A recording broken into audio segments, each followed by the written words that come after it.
박인국 그 유엔 대사님 사유로 발제 및 그 토론을 진행하도록 하겠습니다. 박 대사님께서는 그 과장이시면서도 또 이 부분에 대해서 국제의 그 정치적인 그 전문성을 가지고 있기 때문에 또 이 토론자 하실 때 그때도 국제 정치적 측면에서 한번 말씀을 부탁을 드리겠습니다. 그럼 저 박 대사님께서 세미나를 원래 제가 부탁받는 때는 먼저 오픈 코멘트를 좀 해서 토론을 좀 재미있게 할 수 있도록 좀 그렇게 하라고 그러는데 시간이 너무 없기 때문에 제가 드릴 말씀은 생겨야겠습니다. 하셔도 됩니다. 괜찮습니다. 그러니까 왜냐하면 오늘 그 김태우 우리 저 박사님이 아주 지금 현재 핵무장에 대한 개념을 사실은 뭐 이제 밖에서는 극우 인사로 알고 계시는데 오늘 읽어보면 굉장히 합리적으로 이걸 정연하게 했기 때문에 여러분들께서 좀 숙독을 해 주실 것을 권유를 했습니다. 그 최순우 박사님께서는 북한의 행정 움직임 또 여러 가지 그 대응에 대해서 아주 자료로서 집대성을 해놨기 때문에 그걸 잘 보셔서 참고하시면 큰 도움이 되고 이 증문 박사님께서는 그 엔지니어링 차원에서의 여러 가지 문제를 이제 사실 이 문제는 잘 안 다루는데 드디어 시작을 포문을 여신 것 같습니다. 그래서 이 세 분의 그 발표가 굉장히 중심이 되었으면 좋겠다. 오늘 오신 분들이 큰 보람이 있으시겠다. 그러면 저는 나중에 그 제게 맡겨진 그 시간을 제가 포기하고 지금 간단하게 제가 이제 주로 미국 분들을 잘 만나니까 실제로 미국 사람들과 만나는 과정에서 제가 알고 있는 그 좌절 또 내지는 새로운 그 흐름 이런 걸 간단하게 말씀을 드려서 세 분이 발표를 하고 토론하는데 좀 도움이 되도록 그렇게 하겠습니다. 우선 보면은 저희 한국 최종현 수론장을 제가 좀 맡았었는데 2년 전에 이 핵무장에 관해서 한번 그때 예산이 좀 남아가지고 한번 장난삼아 한번 했어요. 장난삼아라는 표현이 좀 죄송합니다만 그래서 나중에 그걸 객관적인 걸 보장을 하기 위해 그래도 미국하고 좀 연계가 있는 걸로 생각이 되는 갤럽 코리아에다 이제 의뢰를 했습니다. 76.6%가 핵 지지를 하는 거예요. 그러니까 깜짝 놀랐죠. 그래서 아마 그때 그 비교적 중립적인 이런 밸런스된 그런 연구센터, 연구기관에서 이렇게 나오니까 사실은 미국 NSC에서 굉장히 많이 놀랬다고 그렇게 하는 거예요. 그래서 그 이후에 저희들이 이제 미국하고 더 인텐시브한 그런 걸 가졌는데 그 문제는 76.6%가 중요한 게 아니고 미국의 확장 억제에 대한 신뢰도가 두 번 했는데 51%에서 1년 후 작년에는 39%로 떨어졌다는 사실입니다. 그래서 이 핵무장이 올라가는 게 중요한 게 아니고 거꾸로 미국의 확장 억제에 대한 신뢰도가 떨어져가고 있다는 그 심각도가 이렇게 같이 반비례를 꼭 반비례는 아닙니다만 그런 특징이 있다는 것, 또 그리고 그걸 미국 측에서 굉장히 큰 이 이슈로 되어 있다는 걸 말씀드립니다. 제가 지난달에 이제 그 네브라스카에 있는 미 전략사령부 스트래콤을 이렇게 전문가들하고 한번 갔다 왔습니다. 한 일주일 동안 쭉 다녔는데 거기에서 마찬가지로 한국의 국내 상황에 대해서 굉장히 많이 주목을 하고 그 언론들 하고 또 이 사람들도 마찬가지입니다. 대통령이 바뀝니까? 내부적인 그건 있겠습니다만 그런 것들이 저런 변화가 있고 또 하나는 옛날에는 5년 전만 해도 우리가 한미 동맹이라는 그 동맹 글자 자체가 굉장히 누가 뭐 못 쓰라고 하는 건 아닌데 사회적 분위기가 동맹이라는 말 자체를 끄집어내기가 쉽지 않았는데 이제는 이제 핵무장이라는 게 아주 공공연한 그런 우리 담론의 주제가 되는 것이 굉장히 많이 이제 바뀌었다는 이제 그런 상황입니다. 엄청난 이제 움직일 수 없는 어떤 미국 외교의 이제 금자탑으로 생각하는 사람들은 여전히 마찬가지입니다. 지금도 여기는 끄집어내지도 말라는 이야기입니다만 전직 공화당 계통의 사람들을 통해서 일부 이제 한국이 새로운 독자적 핵무장 문제를 검토할 때가 되지 않았을까 하는 물론 전제는 주한미군을 좀 철수를 한다든지 또는 인태 전략에서 한국이 상당한 부담을 좀 더 한다는 그 전제가 물론 깔려 있는 겁니다만 뭐 그렇게 해서 일단 토론의 여지가 지금 생기고 있다는 것은 굉장히 중요한 모멘트입니다. 그러나 그렇다고 해서 지금 상황이 완전히 바뀌었다고 할 수는 없지만 그래도 그런 과거에 비해서는 새로운 모멘트입니다 하는 거예요. 그 다음에 또 하나 이제 말씀을 드리고 아까 우리 조경태 의원도 이야기했습니다만 굉장히 이제 한국에서 이 사시는 분들의 여론조사 하시는 분들의 이야기를 들었습니다. 그냥 핵무장 하는 거 찬성하느냐 하면 70% 나오지만은 핵무장을 하면서 얻는 국제적인 또 엄청난 압력과 경제적 제재를 하면은 이러이러한 피해가 있는데 그래도 하겠느냐 하면 30%라고 하는 거거든요. 그래서 그거는 제가 여러 군데 다니면서 그건 좀 잘못된 그거다. 그래서 오늘 제가 말하고 싶은 포인트는 그러면 우리가 진짜 어떤 제재를 받느냐 하는 겁니다. 그 첫째는 다자 조약적인 그 제재인데 그게 이제 NPT를 탈퇴해야 되기 때문에 NPT 탈퇴에 따른 어떤 페널라이제이션. 그 다음에 양자 제재입니다. 그런데 NPT에 관해서는 우리가 잘못 알고 있는 게 아까 조영태 의원도 이야기를 하셨습니다만 NPT 10조에 그걸 권리로 그 자국의 최고의 어떤 안보 이익이 이 경각에 달해 어떤 저파다이제 위험에 달했을 때는 탈퇴할 수 있는 권리를 가진다고 지적했습니다. 제가 이 NPT 리뷰 컨퍼런스가 5년마다 한 번씩이었습니다. 이제 NPT에 관한 올림픽과 같은 건데 그때 제가 지금까지 무려 한 4번 정도 제가 사무관으로 시작한 1980년도 지금부터 44년 전이죠.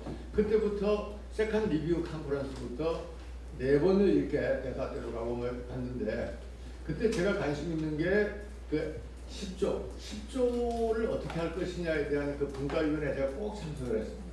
그래서 이제 어떤 논쟁이 벌어졌는가 하면 이 10조를 아예 없애자. 그 영구히 탈퇴를 못하게 하자. 또 이걸 개정을 하자.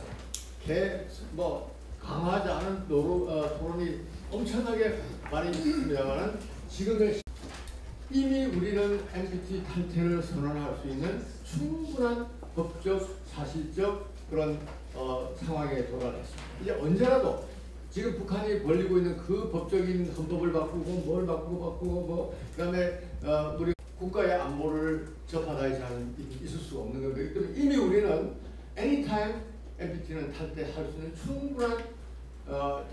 필요 충분 조건을 다 갖추었다고 볼 수 있습니다. 그럼 문제는 뭐냐? 문제는 이 단계는 지났다고 봅니다. 그러니까 북한이 갑자기 잘못했다. 우리가 실수를 했는데 헌법 다시 바꾸겠다. 그리고 우리는 절대 남한을 하지 않겠다는 선언을 하고 이렇게 하면 또 좀 모르겠습니다만 지금 현재 북한이 갖고 있는 그 모든 상황을 보면 나중에 이제 우리 최 교수님이 잘 말씀하시겠습니다만 그래서 그걸 우리가 좀 분명히 해야 되겠다. 그러면 어떻게 하면 이 미국과의 관계를 우리가 개선할 수 있느냐? 미국은 사실은 영국, 불란서, 인도, 파키스탄, 이스라엘, 남아공이 핵 개발할 때 미국이 처음부터 환영 안 했습니다. 그 나름대로 사연이 있었고 반대가 있었고 설득이 있었고 하는 그 과정을 다 거쳤습니다. 그리고 지금 그 실패한 그걸 성공한 경우 70년대 박정희 대통령의 시도라든지 80년도에 장경국의 그 아주 엄청난 시도가 있었죠. 두 번에 걸쳐서 그것이 다 실패한 것은 바로 미국의 거기에 미국을 설득하지 못했기 때문에 생긴 비극이었습니다. 그러면 지금 앞으로 우리가 할 때 이 문제는, 그러니까 제 결론은 미국의 협조나 우리가 무엇을 토론하건 무엇을 결의하건 간에 미국의 협조나 미국의 묵인이 없이는 이것은 불가능합니다. 그럼 길이 없느냐? 바로 거기에 우리의 토론의 앞으로의 이 여지가 있다고 봅니다. 적어도 우리가 할 수 있는 것은 핵 잠재력을 증강한다는 그 개념으로 나가야 되는데, 제일 중요한 게 바로 일본입니다. 일본은 NPT에 어떤 제재도 받지 않고 NPT에 아무런 문제가 없이 지금 45.7톤의 플루토늄을 갖고 있고, 그다음에 1.8톤의 인리치드 우라늄을 갖고 있습니다. 물론 그 우라늄을 가지고 그 플루토늄을 가지고 핵무기를 만들 수 있느냐 없느냐는 건 여러 가지 학문적인 과학적인 논쟁이 있습니다만은, 지금 일부 미국의 학자들이 맥시멈으로 이야기하는 건 IAEA 기준으로는 8kg이면 하나의 핵무기를 만들 수 있다. 그러니까 적당한 핵실험을 했다는 전제하에서, 그러면 그것을 아주 맥시멈으로 봤을 때 적어도 만약 그걸 활성화시킬 수 있는 기술이나 테크놀로지나 이런 게 있다면 일본은 순식간이라는 게 뭐 1년도 될 수는 있겠습니다만 적어도 6,000개의 핵탄두를 가질 수 있습니다. 그런데 여러분 생각해 보십시오. 일본이 지난 55년의 역사에 있어서 자민당이 집권하지 않은 게 93년에 8개월, 그 다음에 2009년부터 12년 사이 잠깐 한 3년, 그 외에는 온통 자민당이 다 가졌습니다. 훨씬 미국에서 볼 때는 리라이블하고 안전하죠. 그러면 그렇게 미국으로부터 신뢰를 받았던 일본도 이거를 따기 위해서는 어마어마한 몇 번 회의하고 뭐 나서 사절단이 가고 이런 거 갖고는 안 되고, 정말 치밀하고 집요한 노력을 우리가 일본으로부터 배워야 됩니다. 그렇게 해서 적어도 우리가 핵무장이라는 그 단에 앞서서 우리가 어떻게 하면 핵 잠재력을 키울 수 있느냐, 뭐 이런 것을 좀 강화를 해야 되는 것이고, 그 다음에 제가 이제 마지막으로 하고 싶은 거는 이건 정부에다 하고 싶은 이야기인데, 지금 그 사이에 우리가 미국과 그 관계를 잘 돈독히 해가지고 소위 미 전략자산 한반도 전개에서는 엄청나게 그러한 그게 뭐 핵 공유든 다음에 핵무기 재배치든 뭐 어떤 형태든지 간에 우리가 좀 더 이 제도화되고 항구적인 조치를 해야만이 아까 말한 국민적 여론이 이제 가라앉지, 그렇지 않고는 그 여론을 가라앉힐 수가 없다는 것이 제가 생각하는 일종의 결론입니다. 그래서 지금 제가 생각하기에는 적어도 결론은 제 나름대로의 서제스는 이 아까 말한 제주도민의 그런 반발이 있었기 때문에 우리가 생각할 수 있는 것은 핵잠수함을, 미국의 핵잠수함을 이용해서 적어도 2대는 항상 대개 그 핵잠수함에 장착된 SLCM은 이 중거리 미사일이기 때문에 굳이 동해안에 있을 필요는 없습니다. 적어도 한반도를 중심으로 해서 한 2,000 정도 거리 내에 있으면서 언제든지 바로 북한에 대해서 치명적인 그 타격을 가할 수 있는 그 거리 내에 적어도 1대 내지 2대는 상시로 여기를 패트롤 한 것을 디클레어하고, 또 근데 장점은 디클레어만 했지 지금 현재 어디 있냐는 것은 북한이 도저히 알 수가 없는 거죠. 그걸 따라서 국내 어느 지점에다가 그걸 하는 것보다는 훨씬 이점이 있는 거죠. 그래서 이런 식으로 좀 진일보돼, 그리고 좀 더 이게 일시적인 지나가는 일회성 행사가 아닌 좀 더 듀러블 하고 인스티튜셔널라이즈된 그런 조치가 필요하다는 그런 말씀을 좀 드리겠고, 그다음에 세 번째는 우리가 이제 한국이 첨단 산업에서 엄청나게 진보가 되기 때문에 우리가 산업적인 접근법을 좀 해가지고 한미 첨단 과학기술 동맹을 이제 맺을 필요가, 우리가 디램 같은 거의 경우에는 저희 세계 80% 저희들이 점유하고 있지 않습니까? 마찬가지로 지금 러시아하고 중국이 60%를 점유하고 있는 이 농축 우라늄 시장을 한국과 미국이 공동으로 생산함으로 거꾸로 우리가 60대 80%의 그 시장 마켓 시어를 하는 새로운 접근 방법. 그다음에 미국이 지금 굉장히 힘들어 하고 있는 그 미국의 핵 잠수함을 비롯한 이 해군 함정 생산을 한국과, 왜냐면 우리가 잠수함 만들고 이런 선박을 만드는 기술이 세계 최고 수준에 와 있기 때문에 한국과 미국이 공동으로 이 핵잠수함을 비롯한 잠수함과 해군 함정을 공동으로 생산하는 컨소시엄을 구성함으로써 전혀 다른 차원에서 이 한 단계 올라가는, 오히려 미일 관계보다 훨씬 더 진보된 그런 관계로 가기 위해서는 우리가 한미동맹의 성격을 단순한 안보동맹이 아니라 첨단 과학기술 동맹으로 빨리 급선회해 줄 필요가 있다는 거고, 이것은 제가 미국에서 만나는 교회의 모든 사람들이 한결같이 빠르면 빠를수록 좋다는 그런 거거든요. 그래서 국회에서 이런 거에 관해서 구체적인 좀 위반을 이룰 수 있는 그런 기회가 되었으면 좋겠습니다.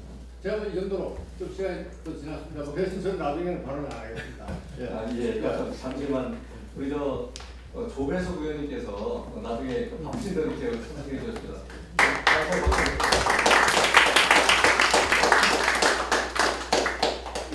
자, 그러면 먼저 김태우 박사님부터 이제 원래는 20분씩 드리고 그 다음에 우리 토론자에게 8분을 드리기로 했는데 저는 8분 이제 깠습니다. 깠지만은 제가 드리는 건 18분 하고 2분씩 깎아서 6분으로 드리는데 졸리는 오후니까 조크를 아주 성공적으로 써가지고 모두를 웃기시면은 제가 2분씩 더 드리겠습니다. 그런 약속에 우리 김 박사님. 참 국회 세미나를 하러 올 때마다 곤혹스러운 게 저희는 이걸 40년 동안 고민했는데 오늘 8분 얘기하고 18분입니다. 아니, 오늘은 보니까 그래도 좀 진지하게 이렇게 좀 시간이 주어질 것 같은데, 예, 뭐 저는 오늘 큰 물결만 얘기하겠습니다. 그러니까 강론에 대한 얘기들은 제가 일치하지 않겠습니다. 큰 그림 그리는 것이 가장 중요하기 때문에 제가 지금까지 그려온 그림을 소개하는 이렇게 하고, 잔물결은 항상 큰 물결하고 반대로 붙입니다. 근데 그거 잔물결 보고 봐라 그게 아니야 이렇게 얘기한 사람들이 많은데 깡그리전을 무시하고 큰 물결만 말씀을 드리는 겁니다. 이 방에 계신 우리 임 의원님이나 또 다녀가신 의원님들, 제가 성원하시는 분들이지만 정치권 전체를 보면 한심스럽습니다. 이게 지금 대한민국이 어떤 처지에서 어떻게 될지 모르는데 이렇게 싸움박질만 하고 있는 정치권을 보면서, 그리고 최근에 중국 러시아하고 북한이 동맹을 복원했는데 이게 얼마만한 외교적인 실패인지 우리 정부가 깨닫지 못하는 것 같아요. 네? 북방 외교가 다 도루묵됐잖아요. 네? 그런데도 아무도 이게 반성하는 사람들도 없고, 이런 상황에서 지금 핵 문제를 다뤄야 되기 때문에 제가 이 발표는 하지만 비관적입니다. 솔직하게 대한민국이 이거 헤쳐나갈 수 있다고 보지 않습니다. 어쨌든 제 발표는 제 글로 이렇게 설명을 해놨습니다만 요약에 발표를 먼저 해보면, 첫째, 35년 동안 대한민국하고 미국이 폭탄 돌리기 했다는 것을 제가 분명히 지적드립니다. 제가 앞에 계시는 우리 김민석 이사장님과 저하고 또 참 우리 40년 전부터 35년 전부터 이 문제를 끌어안고 있었던 사람들 입장에서 보면요, 아니 일본이 미국한테 포괄적 동의를 얻으면서 마음대로 재채기하고 농축한 1988년인데 그 이후에 우리도 일본처럼 해야 된다고 외칠 때 정치권이 뭐 했습니까? 왜 이제 와서 이 난리를 치느냐? 네? 35년 동안 대한민국은 신구 하원령 어린 비둘기가 어떻게 저 산을 넘느냐 이 얘기하고 사실 지내왔고요. 미국은요, 그놈의 strategic silence, 전략적 patience, 전략적 인내 이런 좋은 말 가지고 북한 방치하고 외교와 협상을 통해서 북핵을 해결할 수 있다는 이 착각을 35년 동안 가지고 왔습니다. 자, 그 결과가 어떻게 됐습니까? 대한민국은 지금 이렇게 위중해도 여전히 우리는 우리 스스로 할 수 있는 조치가 거의 없고 미국의 핵우산의 운명을 내맡기고 북핵 앞에 벌거벗고 서 있는 대한민국, 이게 지금 오늘 대한민국 현실 아닙니까? 네? 여기 계시는 전문가님들 저 포함해서 어마어마하게 많은 연구를 했습니다. 사실. 그런데 줄여서 얘기하면 이런 겁니다. 북한 핵기업은요 양적으로 팽창했고요. 다 아시잖아요. 신문에 북한이 어떤 미사일 가진 거 다 제가 말씀 안 드려 다 아시잖아요. 질적으로 다 성장했고요. 북한 핵 닥트린이 공세적으로 바뀌었습니다. 핵 닥트린이. 북한이 맨 처음에는 이거는 우리가 남이 우리를 건드리지 못하게 하기 위한 소위 억제 온리, 디터런스 온리, 가장 겸손한 모드 이렇게 얘기하다가 첫 공격, 첫 핵사용, 먼저 하는 선제 핵사용하지 않겠다 그랬다가 이제는 대남 선제 핵사용, 전쟁이 일어나면 대남 선제 핵사용이 핵무기 사명이다. 이게 북한 최고 통치자 입에서 나오는 이런 상황까지 왔는데 그래도 대한민국 정신을 안 차리는 것 같아요. 제가 보니까.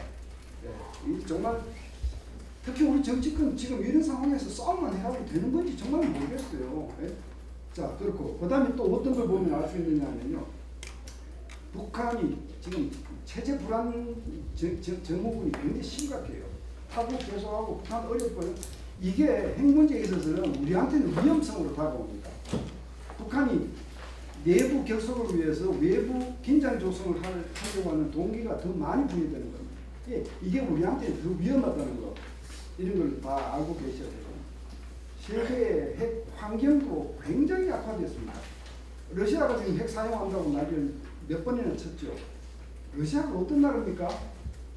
가장 핵무기를 많이 가진 나라인데요. 이 나라가 핵 확산을 막는 책임을 지고 있는 나라가 자기가 핵을 쓰겠다고 얘기하는 어처구니없는 세상이 됐습니다. 그다음에 중국과 러시아는 북한에 대한 제재는 북한이 아무리 미사일 쏴도 무조건 다 비토입니다. 지금 유엔이 무력화됐지 않습니까? 무력화됐지 않습니까?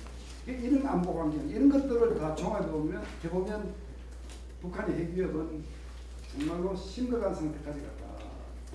여기서 이제 제가 이걸 두 마디로 함축해서 우리의 딜레마를 얘기하면 the most embarrassing nuclear situation 하고 critical time gap 이 두 문제를 어떻게 해결할 거냐. the most embarrassing situation 가장 황당한 상황 그게 뭐냐. 북한의 핵위협이 눈앞에 다가왔는데 미국의 확장 확전은 확실치 않은 겁니다. 대한민국 황당한 상황에 빠지는 거죠. 그 다음에 이제 이 크리티컬 타임 갭이라고 제가 부르는 것은 그러면은 미국이 내몰라라 하더라도 우리 스스로 북한을 억제할 수 있는 수단을 내놓을 수 있는 얼마만큼 빨리 내놓을 수 있느냐. 그 시차, 이 시차를 미니멈으로 만들어가는 것이 우리 안보하는 사람들, 전략하는 사람들한테는 핵심적인 과제죠. 어떤 사태가 발생했을 때 미국이 안 도와준다. 황당한 거죠. 황당한 거죠. 특히 핵은 우리는 없는데 북한만 있는데 우리 거를 내놔서 빨리 내놔서 북한을 억제할 수 있는 그 시간, 우리가 가진 시간이 얼마나 되느냐. 사실 이런 문제를 극복을 해야 한다. 이런 얘기를 하면서 그럼 어떻게 할 거냐, 어떻게 할 거냐. 뭐 굉장히 많은 얘기를 할 수 있는데요. 그냥 이렇습니다. 제가 정리하면 지금 당장 해야 하는 것과 그 다음에 지금 당장 준비는 지금 해야 되는 것. 그러니까 상품은 나중에 나오더라도 지금 착수해야 되는 것. 그럼 세 번째는 미국하고 얘기를 지금 해야 되는 겁니다. 그러니까 다시 말씀드릴게요. 첫 번째는 지금 당장 필요한 거. 지금 없는 건 있어야 되는데 없는 겁니다. 두 번째는 지금 준비해야 되는 것. 세 번째는 앞으로 동맹 차원에서 한미 동맹 차원에서 얘기를 해나가고 말문을 키워야 되는 것. 이 세 가지 과제들이 있습니다.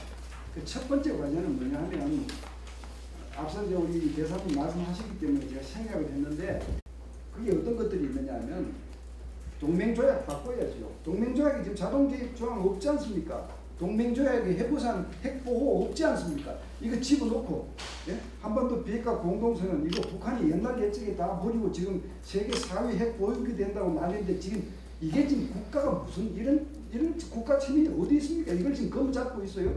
이런 거 다 정리해야 됩니다. 정리하고 한미 원자력 협력 협정 이거 개정해야 되고요. 이런 것들은 워싱턴 선언의 틀 안에서 미국 시키는 대로만 하는 이 틀에서는 벗어나는 조치가 지금 당장 있어야 된다. 당장. 이런 것들이 소위 확장을 획기적으로 강화하기 위해서 지금 해야 되는 조치들이고요. 그러면 이제 지금 준비하고 있어요. 곧바로 상품을 내놓을 수 있도록 준비해야 되는 거.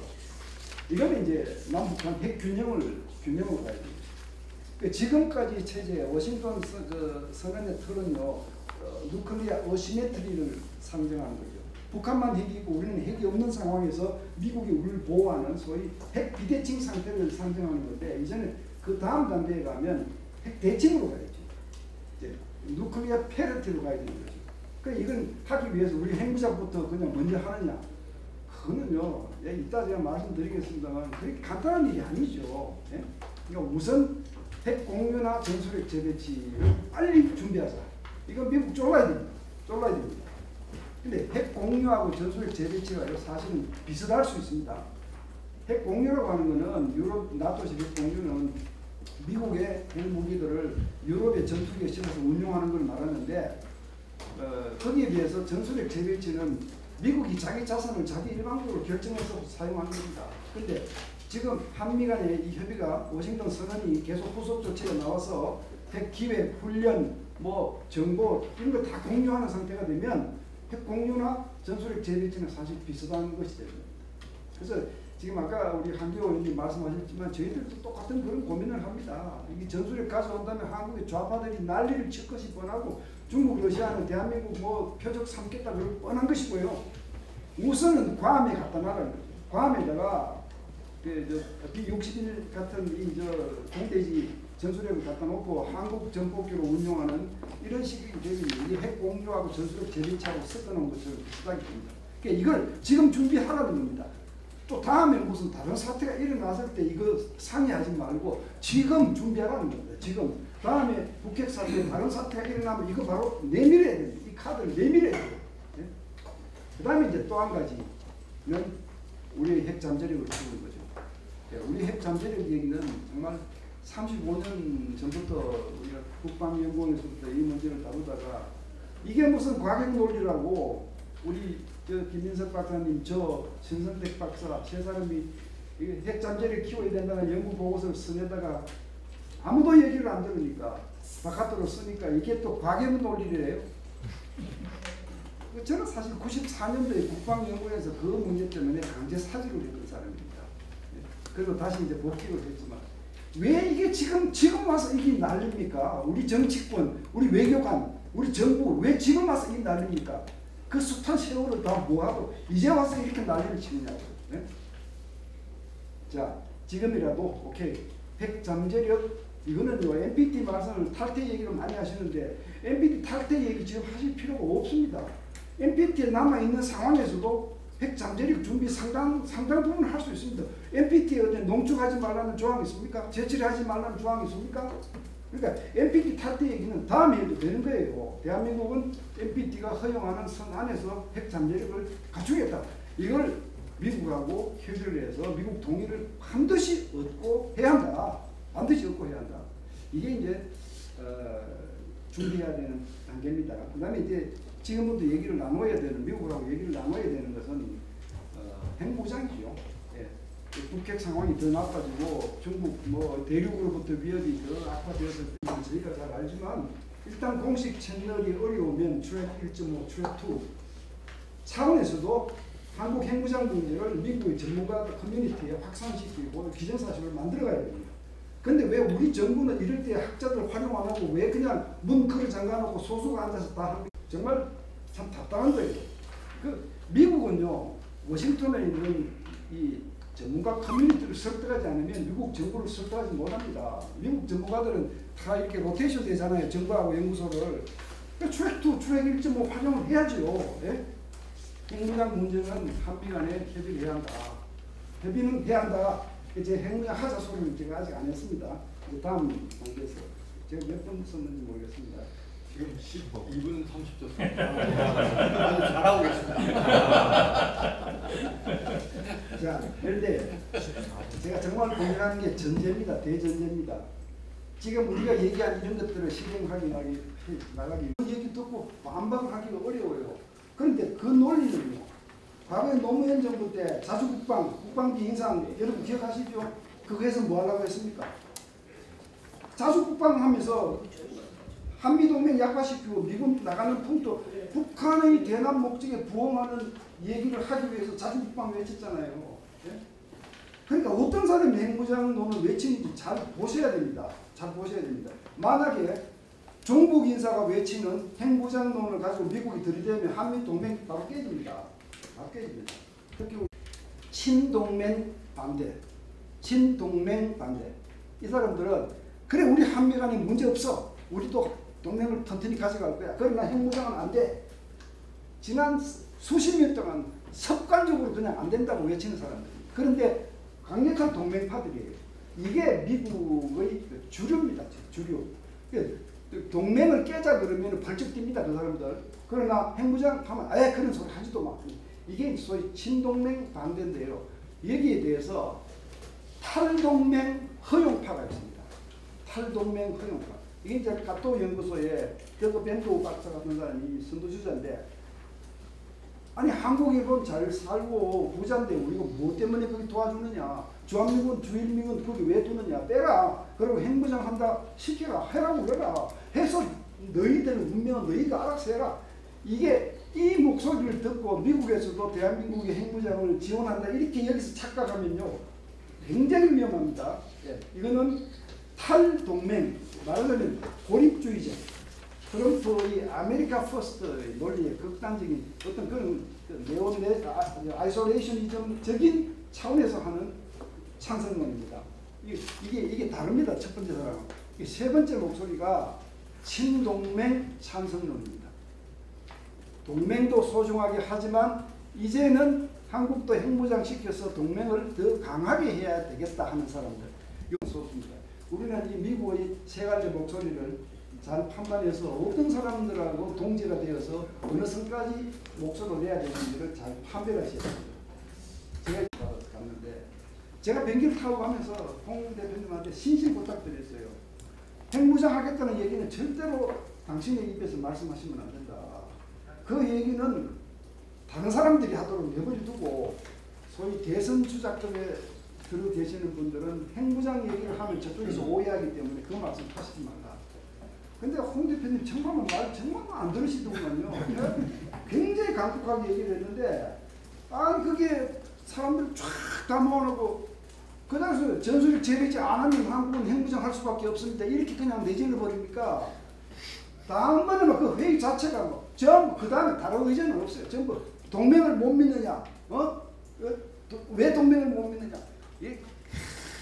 완전히 그냥 회의가 그렇게 흘러가고 말았는데 저는 그래서 회의가 끝나고 나서 그 강력 발언한 미국 사람들을 한 사람 한 사람 붙들고 홍 대표의 발언은 그냥 막무가내로 하자는 것이 아니다. 미국하고 협의하겠다는 뜻이다. 오해하지 말라고 제가 이제 뒤에서 막 이렇게 하고 돌아서니까 의원들은 다 차 타고 다음 일정 가고 없어요. 그 저하고 당의 총무부장하고 둘이만 덜렁 남았어요. 야, 정말 참 그러니까 제가 그 천만 선영 좋습니다. 그라스루트 차원에서 하시고요. 미국을 공식적으로 미국과 더불어 외교를 해야 되는 분들, 또 원내 총무급 이상 되시는 분들은 그냥 막무가내로 핵무장 얘기를 내주지 마십시오. 그렇게 하면 미국으로부터 바로 그냥 적이 돼버립니다. 미국을 설득해야 될 위치에 계시는 분들이 그러니까 그라스루트 우리 국민 차원에서는 천만 명 선명이 좋습니다. 그분들의 여론을 얻고 원하는 걸 얻어내는 이런 목표를 가져가시면 좋겠습니다. 제가 시간은 지났지만 두 가지 도전 과제 말씀드릴게요. 두 가지 도전 과제. 정치 안정입니다. 를 이루어내지 못하면 제가 지금까지 얘기한 것은 다 도루묵입니다. 이게 이제 첫 번째 도전 과제고요. 두 번째는 현실성을 우리가 받아 느껴야 돼요. 현실을 느껴야 되는데 그냥 핵자주 국방에서 우리도 뭐 일본 놈 혼내주자 뭐 이런 식의 소위 좌파들이 하는 핵무장론에 동조하지 마시고 현실을 보셔야 됩니다. 대한민국이 핵을 가지고 있어도요. 핵만 가지면 대한민국이 여기서 강대국 됩니까? 중국, 러시아 우리 감당할 수 있습니까? 그러니까 동맹을 잃어버리는 핵무장을 주장하지 말라는 겁니다. 네. 동맹을 잃어버리는 핵무장을 절대 주장하면 안 됩니다. 그러니까 벽돌을 쌓아나가는 이런 자세로 나가야 한다. 이상 마치겠습니다. 네. 아유 감사합니다. 의원님이나 대표님들을 위한 게 아니고 여기 참석하신 기자분들을 위한 겁니다. 말씀드릴 순서는 그 이후에 제가 분석해 보니까 특이한 점이 있어서 그거를 두 가지 말씀드리겠습니다. 김정은 집권 이후 탄도미사일 발사 현황을 쭉 제가 집계를 해봤습니다. 그랬더니 단거리 탄도미사일을 2019년부터 2023년까지 이전에 비해서 기간은 반인데 4배 정도를 사격을 했습니다. 좀 이상하지 않습니까? 2019년에 하노이 회담이 결렬됐다면은 미국에 대한 어떤 조처를 더 강구하고 ICBM을 더 개발해야 되는데 중장거리 미사일은 적게 쏘고 오히려 단거리 미사일을 이 기간에 대폭 확대한 이유가 뭘까? 저는 2가지로 해석이 가능하다고 이렇게 봤습니다. 트럼프와 미국의 대통령 안보 수뇌들하고 직접 만나서 대화를 해보니까 첫 번째, 미국이 북한의 핵 능력을 비교적 정확히 인지하고 있구나. 그렇다면 달리 말하면 코피 작전이나 전면 침공 가능성은 낮다. 이렇게 느끼지 않았을까? 우리는 대체로 60시간 동안 다시 열차를 타고 가는 이 김정은의 처참한 모습을 기억하지만 실제는 그렇지 않았을 수도 있다는 겁니다. 이런 거는 2022년, 2023년 연합연습이나 전략자산 전개 시에 이전에는 위축돼서 도발을 안 했습니다. 근데 그 이후에는 대놓고 도발을 감행하고 있습니다. 두 번째는 핵 문제에 있어서 한국 했을까 이런 생각을 합니다. 세 번째는 트럼프와의 정상회담을 통해서 제재 해제가 가능하구나. 플러스 알파만 잘 준비하고 미국의 전문가들이 와서 확인할 때 그거를 어느 정도 확인시켜주면 제재 해제가 가능하구나. 그래서 지금 그런 것들을 열심히 김정은은 강구하고 있다가 당연히 우선순위를 조정했을 것으로 저는 생각을 합니다. 그래서 그 전에 ICBM을 열심히 개발하다가 미국 본토를 타격할 핵 전략핵은 중장기 트랙으로 전환하면서 한반도에서 확고한 핵 우위를 유지하자. 핵 능력 실효성 강화에 자원을 집중적으로 나타난 2가지 중에 두 번째가 노골적인 대남 핵 위협입니다. 아시다시피 22년에 핵무력 정책법을 통과시켰습니다. 교리가 완성됐다고 볼 수 있습니다. 군사적으로 보면은. 그리고 난 다음에 그 달 말에 보름 동안에 훈련을 합니다. 이때는 다른 때는 다 김정은이 현장 지도를 하시었다 이렇게 발표를 하지만 이거는 현장 지휘를 하셨다 이렇게 발표를 합니다. 이 내용들을 공개적으로 공개했고 중앙일보에서 재정리를 했는데 제가 이걸 자세히 분석해 본 결과 정밀한 시나리오에 의해서 훈련이 진행됐다. 첫 번째, 선제기습 전술핵 타격. 당연히 어떤 걸 쏘겠습니까? 남한의 국가 군 지휘부, 용산, 그리고 계룡대, 국가 군 지휘부가 들어갈 2, 3개소, 그 다음에 지상군, 해군, 공군 작전사령부, 미사일사령부, 그리고 특별히 여기서 하나 더 때린 게 있는데 비행장들을 타격했습니다. 비행장 해봐야 한 10개, 그래봐야 20발이 넘지 않습니다. 이 선제기습 전술핵 타격으로 우리가 늘 얘기하는 북한이 핵공격을 하면 한미의 압도적 대응 능력에 직면할 것이다 하는 그 부분에 한국의 압도적 대응 능력을 일거에 괴멸시킬 수 있는 겁니다. 그 다음에는 또 미국의 개입을 억제합니다. 4,500km 개선 태평양상 설정 목표 수역을 타격했다고 합니다. 일본 열도를 넘어가는 미사일을 쏜 거죠. 세 번째는 제2사명을 단기 결전을 시행해서 특정 지역을 점령하는 이런 훈련으로 진행된 걸로 파악이 됩니다. 그럼 여기서 한 가지씩만 좀 살펴보고 넘어가겠습니다. 선제기습 전술핵 타격할 때 맨 처음에 쏜 게 저수지였습니다. 일부 전문가들이 나와서 저수지 그거 겨울에 얼지 않느냐 못 쏜다 뭐 이런저런 얘기가 있지만 우리가 늘 알고 있듯이 북한군 전략에 그대로 맞는 겁니다. 저수지에서 쏘든 터널에서 나와서 쏘든 열차에 싣고 가서 쏘든 이건 선제기습 타격을 하겠다는 얘기입니다. 그 의지를 보여준 겁니다. 두 번째, 지금까지는 대부분 미국의 개입을 억제하기 위해서 LA나 뉴욕을 ICBM으로 쏘게 되면은 북한이 억제를 달성할 것이다 이렇게 여겼습니다. 그러나 그리고 그 주변에 있는 가족들까지 포함한 한 10여만 명이 넘습니다. 그러면 이건 우리가 준비되어 있다. 미국 개입하면 우리가 여기를 때리겠다 하면 미국도 주춤할 겁니다. 이렇게 진행이 됐어요. 그리고 세 번째, 마지막 즈음에 꿈을 비행기 150대를 몽땅 띄웠습니다. 여러 가지 논란이 있었죠. 관제도 안 되고 기름도 없는데 웬 비행기? 그러나 아닙니다.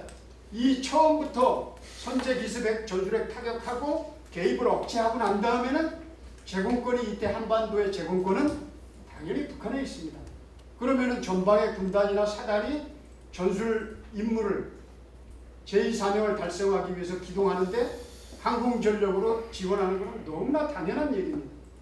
이렇게 지금 진행을 하고 그때 부족한 것들을 계속해서 그 이후에 실험을 하면서 보완하고 교리적으로는 완전히 완성을 해서 23년에 헌법에도 반영을 했습니다. 그러면은 우리는 왜 북한 핵무장을 억제하지 못했는가? 역대 정부의 북한의 대응 정책을 간략히 제가 평가하고 원용해서 분석을 한 겁니다. 여기 두 가지만 제가 제시를 합니다. 합리모형에 의하면 합리성을 평가해 보겠습니다. 노태우 정부로부터 문재인 정부까지 일관되게 북핵 대응 정책 목표는 비핵화였습니다. 그런데 달성이 안 됐죠. 왜 안 됐느냐? 합리성을 제약하는 세 가지 요소들에 저는 주목했습니다. 북한의 핵무장이 궁극적으로 한국을 향한 것인데도 이것을 오인식 선택적 인식으로 바꿨던 겁니다. 그리고 북한의 핵무기는 너무나도 당연하게 상식적으로 군사적 도발입니다. 그런데 역대 정부들이 열심히 다른 해결책을 제시했습니다. 그리고 그걸 시행했습니다. 그리고 또 한 가지 더한 것은 대통령의 감성적 편견이 민족 감성이나 통일망이 있었습니다. 그래서 학자들이 얘기하는 대로 대안의 한계, 수단의 목적을 저해하는 전략, 능력의 불균형이 있었고 지금도 존재하는 겁니다. 여기 말씀드린 대로 교류협력 활성화, 경제적 지원, 국제사회 지원 유도, 대화 이런 것들을 열심히 했던 겁니다. MD 구축, 핵능력 보유, 전술핵 재배치, 핵무장 이거 왜 안 합니까? 아까 여러분들이 말씀드린 대로 군은 지금 방어 준비 태세를 뎁건 3부터 현재 상태 뎁건 4고 이렇게 쭉쭉쭉쭉 단계별로 올려가고 있습니다. 저는 핵을 기준으로 해서 본다면은 이미 장전된 상태입니다. 각트 피스톨 뎁건 1 상태라고 평가를 합니다. 미스매치에 대해서 제가 좀 챗 GPT를 불러서 이게 설명을 좀 해봐라 그랬더니 이런 그림들을 내놨습니다. 차가 기름이 떨어졌습니다. 근데 주인이 워셔액을 넣습니다. 차가 갈 수가 없죠. 엔진 오일까지 교환해 줍니다. 그래도 차는 갈 수 없습니다. 주유소에 가서 기름을 넣어야 됩니다. 그런데 그 주유소의 당도에서도 뭘 넣을까 이렇게 고민하고 있다 그러면 그 차는 해결책이 없는 겁니다. 선택적 인식 이런 것들에서 우리가 벗어나야 되고 저는 궁극적으로 그거는 좀 뒤에 말씀드리고 여기 이제 조직 행태무용으로 정부의 북핵 대응 정책 산출물들을 분석했습니다. 이 주도적으로 하고 있는 게 국방부이기 때문에 국방부 중심으로 분석을 했는데 세 가지만 제가 제시하겠습니다. 첫 번째는 정부별로 차이가 심한 북한 핵 위협 인식입니다. 이건 국방부 백서를 가지고 제가 30년 정도의 걸 쭉 분석해 보니까 위협 인식이 의도 위주로 분석이 됐습니다. 아닙니다. 왜곡시키는 현상들이 있었습니다. 이건 배제돼야 됩니다. 두 번째, 한미동맹 강화와 진화형 확장 억제 정책. 이건 주로 한미 SCM에서 되는데 이게 해구산에서 확장 억제로 맞춤형 확장 억제로 그리고 워싱턴 선언으로 진화해 왔습니다. 워싱턴 선언은 확장 억제 정책의 최고봉입니다. 그러나 워싱턴 선언은 아까 말씀하셨던 것처럼 한계가 있습니다. 이건 방어적인 성격입니다. 저는 이거를 6.25로 비교한다 그러면 낙동강 방어선에 비유하고 싶습니다. 핵에 관해서 밀리고 밀리다가 최후의 저지선을 설치한 겁니다. 옛날 선배 군인들은 낙동강에서 계속 방어만 하고 있지 않았습니다. 당연히 공세로 전환해서 인천 상륙작전을 했고 승리로 이끌었습니다. 그리고 이거는 김정은 입장에서 보면 한계가 명확합니다. 아, 남한이 당분간 핵을 안 갖겠다는 토의를 하고 결론을 내리는 게 나옵니다. 주도권은 우리에게 있다. 서두르지 말자. 협상장을 언제든 박차고 나올 수 있다. 이게 트럼프가 얘기한 세 가지 요점입니다. 특히 지난 정부인 문재인 정부의 9.19 군사회담, 많은 분들이 재래식 전력 운영과 정찰 감시 등 대비태세 역할을 걱정합니다. 그러나 핵 전문가인 제가 보기에는 가장 큰 문제는 핵 위협을 제외하고 군사적 신뢰 구축과 긴장 완화가 가능한 것처럼 호도하고 기만하고 지시했던 겁니다. 정상회담 차원에서 핵이 해결됐으니 한미 군사회담에서는 핵을 제외하고 긴장 완화해라, 신뢰 구축해라. 군사상식에서 한참 벗어난 이런 지시들을 했던 겁니다. 그러니까 대가리는 없어진 겁니다. 머리가 없어졌습니다. 김정은이 비핵화하겠다는 의지가 없어진 게 확인됐는데도 몸뚱이는 살아서 계속 돌아다니고 있었던 게 이게 현실입니다. 제가 챗 GPT에 물어봤습니다. 대한민국이 북한 핵을 억제하지 못하는 이유가 뭐냐? 그랬더니 그림으로 좀 알기 쉽게 그리려고 그랬더니 이렇게 그려놨는데 뭔 얘기인지 모르겠습니다. 그래서 다시 그 말로 해봐, 글로 표현해봐 했더니 국제제재나 경제적 비용, 외교적 압력, 글로벌 비확산 체제, 국내 여론 안보 환경 이러한 이유들로 인해서 대한민국은 핵무기를 개발하지 않고 대신 국제협력과 외교적 노력을 통해 북한의 핵 위협에 대응하고 있습니다. 이 얘기는 핵무기를 개발하면 핵 억제가 된다는 자명한 논리입니다. 또 하나 더 부연하면 핵무기를 개발하기 위해서는 여기 6가지 장애물들이 존재한다는 그런 얘기입니다.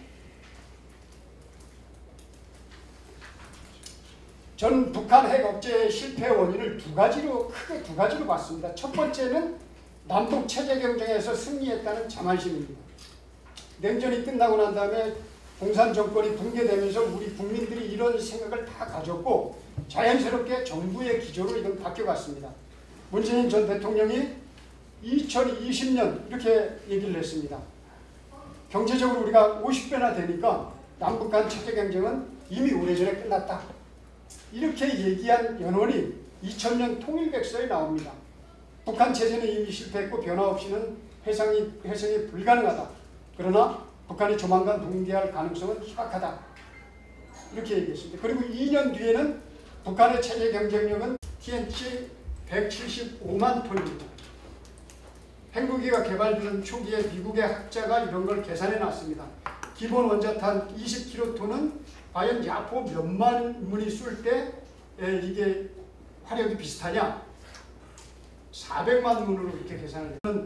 여기 2만 톤이면 약 300만 문 정도인데 저는 이걸로 계산을 했습니다. 그러면 3억 5천만 문이면 대한민국의 화력은 어떠냐? 6천여 문이 있습니다. 그럼 화력 비율은 1대 58,333분의 1입니다. 이거는 핵의 방사능, 낙진, EMP를 제외한 화력만 비교했을 때 그렇다는 겁니다. 그러면 남한의 경제력은 50배인데 북의 군사력은 58,333배. 국력 차이가 1167배의 국력 차이가 나는 겁니다. 18분이 지났습니다. 아이고, 죄송합니다. 그럼 그 실패 원인 분석은 뭐 참고하시기 바랍니다. 여기 또 군사교류를 늦게 마련하는 게 또 있습니다. 케네디 정부에서 우리가 핵 위협 전쟁 사례에 가장 근접했다는 것은 우리가 이거를 봐야 됩니다.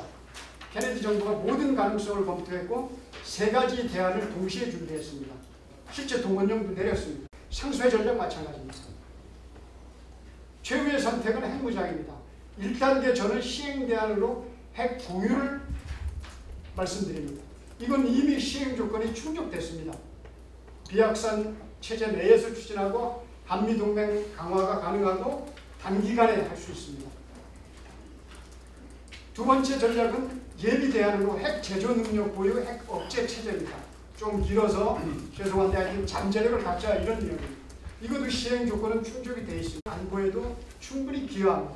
이건 지난번 유영원 의원실에서 세미나 하면서 나왔던 얘기고 충분히 설득력이 있다고 보여집니다. 마지막으로 핵무장입니다. 이거는 사전 준비해야 되고 시행 조건을 판단해야 됩니다.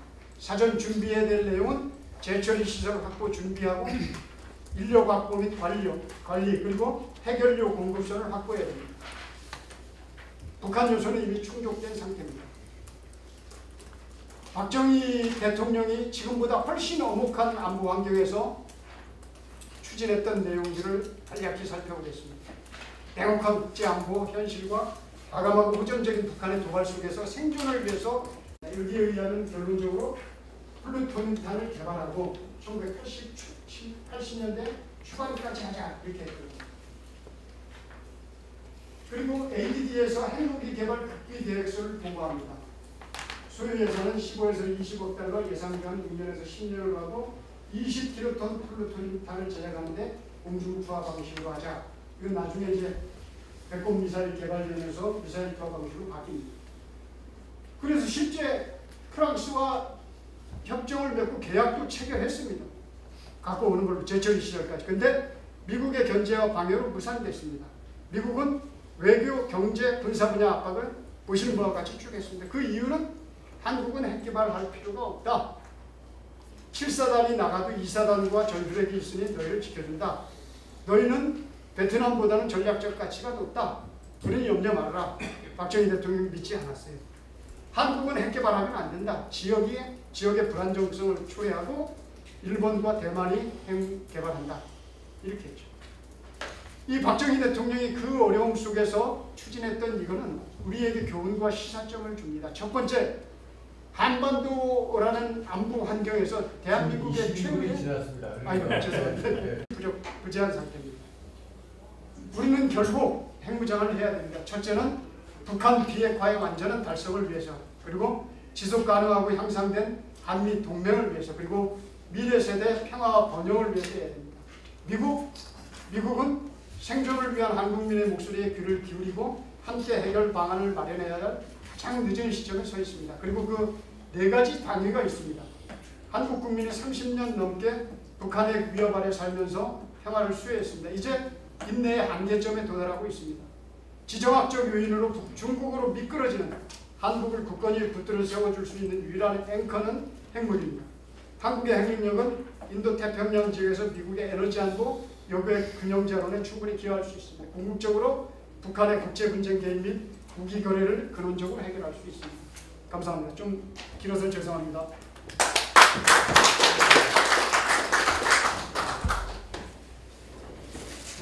핵능력법 우리의 대응이라고 되어 있는데 핵능력 부분은 생략해도 될 것 같습니다. 뭐 제가 작년에 북한 핵대권이라는 책을 썼는데 거기에 상당히 자세하게 써놨으니까 그걸 보셔도 되고 나중에 질문을 하셔도 될 것 같습니다.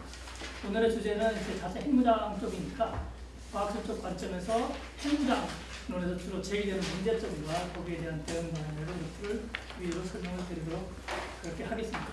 그래서 앞부분은 쭉 건너뛰고요. 59페이지 위에 보시면 제가 PPT를 준비를 하는데 과학소재는 보통 PPT로 하는데 글로 써달라고 그러셔서 제가 지금 글로 썼다는 것을 양해해 주시기 바랍니다. 북한 핵무기의 위협과 취약점에서 저는 5가지를 봅니다. 폭발 위력이 증가하고 있다. 먼저 다 수소탄 가능하다. 그다음에 수량이 증가하고 있다. 이제는 원심분리기로 그런 불가능을 생산하고 있기 때문에 수량을 상당히 빠르게 낼 수가 있다. 더구나 뭐 강선 얘기하시는데 어떤 분들은 그냥 수량만 증가 말씀하시는데 그게 아니고 탄소섬유 같은 것을 이용해서 이제 개량된 원심분리기를 돌리면 상당히 빠르게 더 고수준으로 고농축 반응을 생산할 수가 있습니다. 그 다음에 최근 들어와서는 이제 투하 수단이 상당히 고도화되고 있다. 고체 추진제로 전환을 했다. 그래서 뭐 거기에 나타난 여러 가지 문제점이 있죠. 방사포도 되고 미사일도 되고 어뢰도 되고 상당히 다양하게 됐다는 거고요. 핵전술 뭐 상당히 고도화가 되겠다는 거 다 고각 쪽에 있는 분들은 아시겠습니다. 방어 돌파 능력이 획기적으로 개선이 되고 있기 때문에 그렇다는 거죠. 거기에 따라서 이제 우리의 대응 능력은 뒤따라가는 정책 비슷하기 때문에 좀 많이 부족한 거 아니냐 그런 얘기를 하고 있습니다. 저는 이제 북한의 핵기술 개발 경로가 서양점에서 핵무장론을 어떻게 볼 것이냐 그 이전에 벌써 굉장히 많은 당위성의 문제들이 있고 우리가 어떤 분은 3주 만에 가능하다, 4주 만에 가능하다, 어떤 분은 3개월 만에, 6개월 만에, 그렇게 우리 부여께서는 1년 만에, 마음만 먹으면 1년 만에 이런 말씀을 하시는데 저는 그렇게만 하면 안 된다고 생각을 합니다. 그거는 너무 우리 현실과 동떨어지는 것이고 방법론을 무시한 것이고 거기서 우리가 받아야 되는 여러 가지 디폴트들을 무시하고 말씀하시는 것이다. 이렇게 얘기를 하죠. 그래서 제가 근래에 들어가지고 하도 답답해서 과거 70년대, 80년대에 연구했던 우리 원자력계 원로들을 두루 만나 뵙고 있습니다. 그분들이 언론계 기자를 만나거나 아니면 이런 자신 있다 말씀을 하셨을 때에는 거기에 따르는 여건이라는 것이 있는 겁니다. 이런 상황에서 이렇게 되면 이렇게 개발할 수 있다고 말을 하는데 우리 언론들은 그걸 싹 빼버리고 언제까지 가능하다 이렇게 말을 하는 겁니다. 그렇게 접근하면 안 되고 오히려 거기서 그 받을 수 있는 여러 가지 그 문제점들을 우리가 살펴봐야 된다. 또 우리가 전면 핵전을 한다고 했을 적에 북한에 비해서 우리가 불리한 점이 상당히 많죠. 북한은 국토도 넓고 다 산이고 그다음에 인구 밀도가 높지도 않고 다 분산되어 있고 정치적으로 거긴 사회주의 나라이기 때문에 마음만 먹으면 그냥 뭐 저지를 수 있는데 우리는 고려해야 될 것이 너무 많다는 거죠. 그래서 한두 개 만드는 것을 핵무장이라고 하지 않겠다. 예를 들어서 남아공 같은 경우에 5-6개가 있었는데 뭐 포기할 수밖에 없는 그런 상황이 되잖아요. 우리는 지속 가능하면서도 상당히 확장된 그 미래 확장 가능성이 있는 그런 핵무장을 해야 된다는 차원에서 이제 말씀드리겠습니다. 저는 조기 핵무장 가능론이 가장 큰 문제라고 봅니다. 과수기에서 닥친 문제 중에서는 이게 무슨 뭐 3개월, 6개월 이런 식으로 얘기하는데 그런 것들은 우리의 능력을 너무 과도평가한다. 그리고 그거에 따라서 우리가 바로 저지르게 되면은 거기서 받는 우리의 그 불이익들이 너무 큰 것을 간과한다. 그렇게 생각을 합니다. 우리 원자력 산업은 전 세계적인 수준입니다. 그래서 우리 우라늄 원료 수입하는 거 뭐 400톤, 500톤, 그다음에 중소용도 200톤 이렇게 수입하거든요.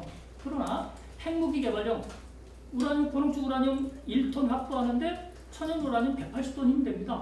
우리 1년 수입하는 거에 3분의 1 정도만 해도 충분하게 그 1톤 그러면 한 200개 되는 거 아닙니까? 충분히 그 개발을 할 수가 있는데 그러면 여기서 일을 저질러 가지고 우리 원자력 발전 이것을 갖다가 올스톱 시키겠느냐 아니면 부분적으로 올스톱 시키겠느냐 우리 커다란 장애를 안겠느냐 이런 문제가 있다는 것입니다. 그래서 당위성을 얘기하기 전에 먼저 우리 현실을 보면서 단계적으로 접근해야 되겠다. 단계적으로 접근할 때에는 오히려 지금 이 시점에서는 우리가 역량을 개발하고 어느 시점에 됐을 적에 어떻게 대응하자 이런 전략이잖아요. 그러면은 현 상태에서는 반대하는 사람, 찬성하는 사람들 협력할 공간이 굉장히 많죠. 또 민수 차원에서 접근하면은 그거는 우리 과학술력 증진 방안이기 때문에 다른 진영에 있는 사람들과도 상당히 협력할 공간이 있다는 것입니다. 그래서 현 상태에서는 이런 식의 노력을 더 많이 해야 되겠다. 더 많이 하는 것이 좋지 않겠느냐 하는 그런 얘기를 하고 있는 거죠. 두 번째로 일본, 중국 사례를 많이 말씀을 하십니다. 그래서 우리 한미 원자력 협정은 이렇게 미일 원자력 협정에 있어서 불리하냐. 그래서 이제 우리가 이제 지금 말을 하는 우라늄 농축하고 제철을 한번 쳐다보겠다는 것입니다. 농축을 보겠습니다. 고농축 우라늄을 만드는 방법은 지금 전 세계적으로 가장 파퓰러한 방법이 원심분리법입니다. 그런데 이제 어떤 분이 우리가 2000년대 초반에 레이저 농축법을 써서 0.2g을 농축했기 때문에 그걸 가지고 하면은 3개월 만에 만들 수 있다. 어떤 분이 말합니다. 그런 얘기 좀 하지 말았으면 좋겠습니다. 그리고 많은 분들이 특별히 국민들이 그분의 말씀을 굉장히 열심히 추적을 해가지고 우리가 몇 달 만에 만들 수 있는데 빨리 NPT 탈퇴하자 이렇게 말씀하시는데 그거 그러지 말라. 오히려 70% 동의한다고 했을 적에 여기서 나오는 것입니다. 전 세계적으로 30몇 년 동안, 40-50년 동안 30여 개 국가가 노력을 했고 만들었습니다만은 아직도 이 방법을 가지고 성공한 나라는 없습니다. 미국도 이 방법을 가지고 추진하다가 이제는 포기하고 원심분리법으로 돌고 있습니다. 그래서 현재 많은 문제점들이 나타나는 와중에서도 미국이 원심분리법 공장을 만들고 유엔권 협정에서 공장을 만들고 있는데 최근에 이제 러시아 문제 때문에 국제적으로 이 자유세계에서 우라늄 공급에 문제가 생겼다. 그래서 많은 원자력 대국들이 연합을 해가지고 이 공급 능력을 확보해야 되겠다라는 차원이 있잖아요. 그래서 우리나라도 거기에 좀 편승해가지고 우리도 원자력 대국이니까 이런 차원에서 우리가 우라늄 농축 기술, 원심분리 기술을 좀 습득했으면 좋겠다. 저는 그거는 굉장히 바람직한 방법이라고 보고 당장 시작해야 된다고 저는 생각을 합니다. 할 수 있으니까. 그러나 어디다 세우느냐. 여기서 우리가 논리에 밀려요. 우선 미국이 이제 만들고 있고 유엔권에 커다란 공장이 있단 말이에요. 그래서 일본처럼 민수용의 원천 기술을 습득해야 된다. 최근에 대두가 되는 SMR하고 좀 연계시켰으면 좋겠다. SMR은 워낙 그 종류가 많기 때문에 거기에 농축우라늄을 쓰고 한 20% 고농축우라늄을 쓰는 경우도 있어요. 그래서 거기 대비용으로 우리가 농축을 좀 해야 되겠다라고 하면 또 설득력이 좀 있는 분야고 SMR은 우리가 많이 협력을 하고 있기 때문에 그런 거죠. 양은 아직까지 실증로도 없고 원자력 잠수함을 만들려면 보통 육상에다가 똑같은 실증로를 만들어서 여러 가지 검증을 거친 다음에 원자력 잠수함에 집어넣거든요. 우리는 좀 시간이 걸리니까 원자력 얘기도 요즘에 굉장히 많이 적극적으로 주장을 하시는데 조금 천천히 하는 게 좋지 않겠느냐. 선진국들이 원심 분리기 기술을 가지고 최종 상용할 때까지 15년에서 20년 걸렸습니다. 파키스탄이 좀 앞선 거고 우리도 한 10년 가까이 지금부터 노력을 하면은 되지 않을까. 더 빨리 한다면 5년 정도도 가능하지 않을까. 그거는 이제 우리의 능력의 문제다. 그 다음에 이제 재처리 문제가 있는데요. 우선 연료거든요. 보통 이제 분사용은 플루톤 239가 93% 이상을 가지고 만들어지잖아요. 근데 우리는 상업용이기 때문에 70%, 60%뿐이 안 됩니다. 이걸로 원자폭탄 만든 나라가 없습니다. 우선적으로는 잠재력을 확보하기 위해서 민수용을 앞장세워가지고 민수용으로 많은 기술을 개발한 다음에 그쪽으로 전하는 것이 좋겠다. 무엇보다 법제를 정비해야 된다. 우리나라는 고준위 방사능 폐기물 법제가 없습니다. 중저준위만 있죠. 그런데 재처리를 하려고 그러면은 고준위 방사능 폐기물의 이송, 저장 그런 것들 다 법제가 있어야 됩니다. 공장 세울 때도 마찬가지죠. 주민 수용성 문제 있잖아요. 우리 부안 사태 다 경험했지 않습니까? 근데 얼마 전에 지난 회기 때 사용 후 해결료의 저장 문제인데 법안 폐기됐잖아요. 통과 못됐잖아요. 근데 그것을 넘어서서 재처리를 하고 재처리하면은 방사능 폐기물이 필연적으로 나옵니다. 많이 나옵니다. 근데 그걸 감수하겠다. 6개월 만에 하겠다. 그거는 저는 현실성이 없다고 현 여야 정부에서 그렇게 생각을 합니다. 그래서 이제 저는 좀 단계적으로 접근을 하자. 민수용으로 접근하되 우선 국내 법제를 많이 개선을 하고 법제를 만들고 주민 수용성을 높이고 우리 능력을 키운 다음에 그 다음에 좀 시기를 봐가지고 분사용을 앞세웠으면 좋겠다. 그런 얘기를 하는 것이고요. 정치권에서 분사용 얘기를 많이 하시는 것에 대해서는 충분히 그럴 수 있다고 보지만 과학술계에 그거를 강요하지는 말았으면 좋겠다. 그리고 과학술계가 왜 이렇게 느슨하냐 이렇게 말하지는 않았으면 좋겠다. 왜냐하면 그렇게 나갔을 때 오히려 과학술계에 굉장히 많은 제재가 가해지고 타격이 가해지고 오히려 능력 확대이 저해된 것을 많이 봤기 때문에 그렇습니다. 여기 불에 계신 분들 많은데 돌격 앞으로 할 때 가장 앞에 접근해가지고 상대방 기관총의 피해를 덜 보는 상황에서 돌격 앞으로 하는 것이지 여기서 돌격 앞으로 하는 것이 아니지 않습니까? 그런 차원에서 말씀드립니다. 감사합니다. 예. 고맙습니다. 이제 여러분들 많은 의문이나 질문을 하지 않겠나. 이게 사실은 8분들이나 6분들이나 5분들이나 잘 하시는 분은 이것도 하나의 큰 능력이라고 생각합니다. 먼저 우리 박재환 교수님부터 먼저 말씀드리겠습니다. 네, 반갑습니다. 무엇을 해야 될 것인가에 대해서 포커싱을 좀 맞추고 있습니다. 김대호 박사님이나 김용 박사님께서는 정치적으로나 기술적으로 말씀하셨는데 저는 가정을 만약에 정치적으로나 이런 것들이 해결이 되었을 때 막상 그래 너들 핵무기 개발해봐라 라고 했을 때 우리가 할 수 있는 준비가 되어 있는지 그래서 지금은 두서없이 이야기도 하셨지만 저는 이제 우리가 통합하는 합동 전투발전 8대 요소 도템, LPF라고 해서 교리라든지 군구조 그 다음에 여러 가지 훈련 여러 가지 요소가 있는데 제가 볼 때 그런 내용을 68쪽에 합동 전투 발전 요소가 있습니다. 그리고 이제 69쪽부터는 시간 절약을 위해서 8개 분야를 제가 핀포인트로 찍어서 아픈 곳이 많은 것 같습니다. 저도 핵무장론자고 하고자 하면 방법을 찾는다라고 하는데 저도 방법을 찾기 위해서 10년 전에 박사 논문 쓸 때 무지하게 이 부분에 대해서 많이 괴롭힘을 당했습니다. 저도 이제 한시적 조건부 잠재적으로 핵무장하자 그러니까 지금 전쟁하자는 거냐 도돌이처럼 실제로 학위를 못 받을 정도로 힘들었었는데 이게 그냥 10년 지나니까 지금 우리가 상황이 또 바뀌었지 않습니까? 그때도 이런 비슷한 거였는데 실제로 말은 쉽지만 기술적으로 넘어야 될 산이 무지하게 많습니다. 동맹 유지하에 미국의 허용과 또는 승인과 무긴 하에 하는 것도 진짜 높은 산이고 말처럼 과학기술, 플루토늄, 이 도농축 우라늄을 하자 그러는데 실제로 이렇게 앉아 계신 분들 원심 분리기를 보면 어떻게 생겼는지 물어보면 아마 세탁기처럼 생각하실 분이 많을 겁니다. 어떻게 생겼는지. 그래서 이 과학기술, 저도 이제 공학도니까 공대까지는 핵물리학이나 이런 물질들을 다루다가 정치적으로 보니까 이게 어떻게 보면 말장난 같지만은 또 한편으로는 논리가 더 중요할 수도 있습니다. 첫 번째로 교리 분야인데 제가 다시 말씀드리면 우리나라의 핵무기를 줘도 운영할 수 있는 사람이 없습니다. 핵 타격 교리, 그러니까 핵 표적 분석 작업이라든지 핵무기를 어떻게 운영해야 되는지도 모릅니다. 90년대 중반에 우리나라의 공식적인 핵 교리를 다 없애버렸습니다. 제가 2006년도, 2011년도, 2010년도에 이 핵 교리를 3번이나 만들면서도 뒤에 우리가 핵무기를 운영하기 위한 걸 유지하려고 하다가 난리가 나지 있지만 결국은 공개 교리가 없는데 어떻게 운영할 것이냐 실제로 어렵다는 거죠. 저도 못 쓰는 거죠. 차를 줘도 운전면허증이 없으면 못 써도 되지. 체계 핵무기 운영, 화산경보라든지 핵 방아식 운영을 하고 있는 거고 계속 하는 게 그거죠.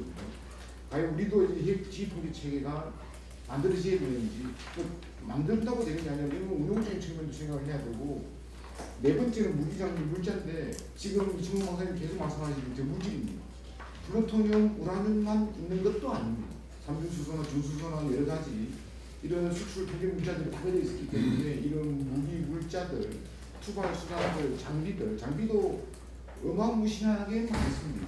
이런 것들을 다 충족해야 되는지 그래서 이런 것들을 로드맵에 실천적으로 할 수 있도록 단기, 중기, 장기 쭉 바로바로 축을 해서 하나씩 체크를 해보고 요거는 미국이 허용해 있고 핵 운용이라든지 지휘 통제 이런 에 대한 공감대나 의지나 결집, 결기 그래서 이런 내용들도 하나하나 이제 우리가 좀 시간이 짧기 때문에 그냥 주마가 사실로 지나가지만 진짜 끝장 토론하듯이 몇 개월, 몇 년이 걸쳐서라도 끝장을 보듯이 확인을 해야 하러 가야 됩니다. 근데 아무도 확인하는 사람이 없다 보니까 지금 계속 맹글 잡느냐. 6번에는 이제 인적 자원인데 이것도 마찬가지입니다. 지금 여기 모이신 분도 마찬가지지만 우리가 모래알처럼 흩어지는 인원들을 누가 결집을 해서 할 것인지도 고민을 해야 되지 않을까. 지금 실제로 가장 오랜 시간이 걸리는 것은 이 사람입니다. 근데 우리가 8원전 겪으면서 원자력 공학과라든지 이런 인원들이 안 오거나 미달되거나 해버린 상태에서 과연 그리고 또 착각하는 게 원자력 공학과가 핵공학자로 바뀌는 것은 쉬울지 모르지만 그게 다 단순히 트랜스되는 건 아닙니다. 그래서 이런 것들을 좀 고려해서 사람에 대한 투자도 해야 될 것 같고 7번의 시설입니다. 다른 것들은 시설은 좀 배제할지 모르지만 이 시설 문제도 만만치 않아요. 재처리할 때 어디 할 것이냐. 아까 내가 제주도 넣고 한다 그러는데 우리나라 만약에 허용해줘도 국민들이 치료해서 지금 우리 폐기물도 치료하지 할 데가 없는데 어디서 재처리할 것이냐, 핵무기 만들어서 어디서 공헌할 것이냐, 그 사일로라든지 여러 가지. 물론 이것도 문제를 집계를 하면 사일로가 아니라 우리는 SLB임으로 가면 바닷속에다 저장을 하고 여러 가지 방법이 있겠죠. 그래서 이런 시설들 문제, 실험하기 위한 시설들 이런 것들도 고려를 해야 되고 8번이 마지막으로 핵 정책인데 지금 우리가 이제 아까 이제 한교 교수님, 한교 의원께서도 그런 얘기 하셨습니다. 우리가 지금 박사 등록을 한다. 어디다가 할 것이냐 이런 여러 가지 문제도 있는데 제가 볼 때는 이럴 때 아마 국회의원들이나 이 의지들을 잘 결집해서 국민 공감대 설명도 받지만 진짜 제가 볼 때는 그냥 끝나는 게 아니라 매일 요것만 반복하고 있어요. 몇 번의 회의를 해도 짧은 시간에 하라 그러니까 그냥 쑥 지나가는데 제가 볼 때는 좀 소그룹이라도 길게 이거 제가 한 학기 강의를 해도 진짜 석사과정 박사과정 한 학기 3학점 수업을 해도 수박 그 학기밖에 안 되는데 이거 10분 20분 이야기하고 1시간 들었다고 알 수는 없습니다. 그래서 30년을 해도 이 분야는 모르고 저 분야는 모르기 때문에 각 분야들 전문가들을 결집을 해서 정책을 수립하고 예산이라든지 여러 가지 지원들을 또 받아야 되고 그래서 이런 것들이 그나마 지금 이런 것들이 고무적일 때 좀 잘 결집을 해서 탄력을 받아서 지속적으로 추진되었으면 그렇습니다. 이상입니다. 예. 이야기하는 게 굉장히 뜬금없는 소리 같지만 실은 안 그렇습니다. 흔히 핵은 핵으로밖에 억제되지 않는다 이런 이야기를 하는데 이것은 굉장히 구호적인 측면이고 실질적으로는 해국제에 있어서 재래식 능력이 대단히 중요한 부분을 차지합니다. 여러분 아시다시피 확장업체 속에는 재래식 능력하고 미사일 방어 능력이 포함되지 않습니까? 그런 차원에서 우리 한국군이 지금 재래식 전력을 진짜 북한의 핵 대응에서 최적화되어 전력화하고 있느냐, 이 문제를 깊이 살펴보지 않으면 안 됩니다. 조금 전에 말씀하셨다시피 늘 탁상 공론만 되는 겁니다. 그런 차원에서 오늘 우리 재래식 전력, 첨단 전력을 무슨 문제가 있고 어떤 식으로 가야 될 것인가에 대해서 한 10시간 정도 이야기할 수 있지만 간단하게 제한된 시간에 좀 말씀드려보겠습니다. 근본적으로 우리가 이제 미국하고 핵협의 그룹을 이제 국방부가 이제 주도하고 되어 있는데 거기서는 이제 정책적 전략적인 어떤 이런 측면에서의 어떤 실행력을 높이기 위한 이런 조치들을 할 텐데 그리고 이제 그 아래에서 이제 지난번에 이제 핵업체하고 핵 작전 지침에 대해서 이제 나왔는데 이것이 어떻게 실행 가능하도록 계획하고 할 것인가의 문제를 이제 거기서 컨트롤할 것인데 이런 측면에서 이제 굉장히 중요하고 거기는 CNI 보면 거기 재래식 능력이 포함되지 않습니까? 이런 측면에서 우리의 재래식 능력을 어떤 식으로 해 나가야 될 것인가 하는 문제에 대해서 좀 이야기해 보겠습니다. 여러분 아시다시피 국방비 60조 중에 어디서 나옵니까? 아시다시피 전력이라든지 이런 것은 굉장히 경직성이기 때문에 계속 되어온 사업입니다. 그리고 새롭게 하려고 하면은 돈이 없는 거죠. 그런 차원에서 제가 이렇게 몇 번 주장을 했는데 지난 정부에서 아주 비정상적인 의사결정 속에서 군사력 건설, 전력 소요 결정이 많이 됐습니다. 하고 있는데 그런 것을 리뷰해보지 않고 어디서 돈이 나와가지고 국방혁신 4.0을 하겠다는 겁니다. 그거 탁상공론. 잘못된 것을 바로잡고 거기서 돈을 연출해가지고 국방혁신 4.0도 하고 북핵업체를 위한 우리 군사력 건설을 해나가야 되는 거예요. 그런 거 하지 않고 계속하고 있는 거 아닙니까? 어차피 국방비는 제한되어 있고 군사력 건설도 제한되어 있습니다. 그 제한된 속에서 어떻게 우리가 효율적으로 할 것인가 이런 문제 답을 찾아야 되는 겁니다. 그리고 국방을 합참에서도 스스로 중복되는 이런 전력들을 마구 이렇게 끄집어내 가지고 이렇게 다시 리셋하는 것이 있었는데 얼마나 많은 것이 있겠습니까? 제한된 범위 내에서 그런 식으로 이제 다시 하는. 그것은 결과적으로 각군이 경쟁적으로 군사력을 건설하고 있기 때문에 그렇게 해야 됩니다. 그리고 전략사가 지금 올 가을에 창설되는데 어떤 어느 정도 이렇게 개념 연구부터 좀 관여를 했는데 어차피 창설되는 거 빨리 능력을 갖춰야 됩니다.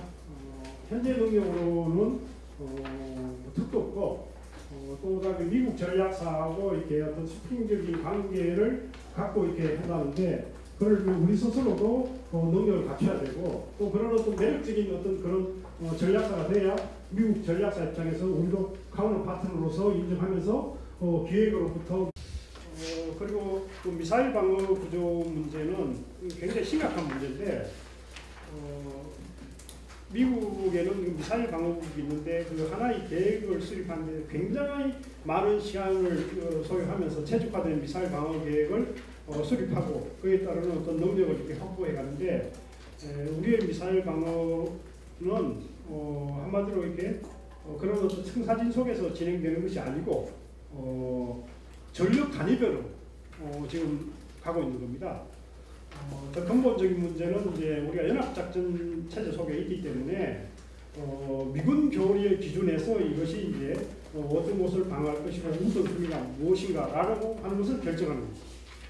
즉 다시 말해서 우리는 가장 시급한 것이 북한의 핵미사일 위협으로부터 어떻게 보호할 것인가가 가장 키포인트여야 되는데 그것이 아니고 미국의 원정작전 개념에서 재래식 미사일을 어떻게 방어할 것인가의 교리를 적용해가지고 우리 미사일 방어 구조를 만들고 있는 겁니다. 그리고 그렇게 전력을 운영하고 있는 겁니다. 이런 문제들을 깊이 우리가 좀 이렇게 파헤쳐가지고 우리의 전장 환경에 맞는 북한의 핵과 미사일을 어떻게 우리가 효과적으로 방어할 것인가, 이런 차원에서 이 문제를 접근해야 됩니다. 지금처럼 전력 단위별로 가면은 예산 낭비만 많은 구조를 설계할 수 없습니다.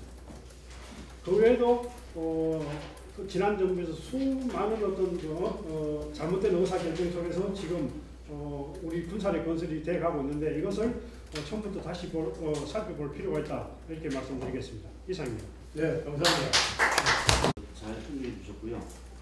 2010년도에 이제 그때부터 이제 한미협정 개정에 대비해서 파이브 프로세싱이라는 거를 이제 미국하고 미리 공동연구를 해가지고 어떻게 이거를 협정에 반영시켜 볼까 해가지고 했는데, 결론적으로는 그 협상이 시작되자마자 미국이 DOE 홈페이지에다가 그 파이브 프로세싱이 핵박산 정황성이 있다, 그런 선정 문구를 내렸어요. 그러면서 이제 이 한미협정 자체가 이제 첫 단추부터 잘못 띄어진 거죠, 사실은.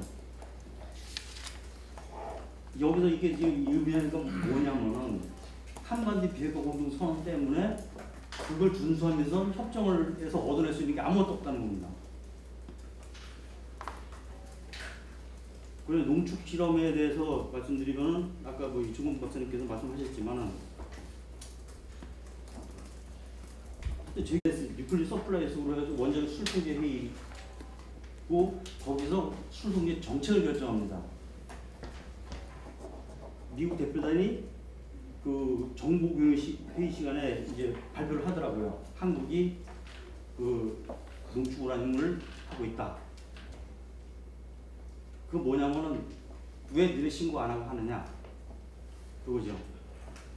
그러면서 이제 2004년도 이제 IAEA 수시사과들도 준비됐고,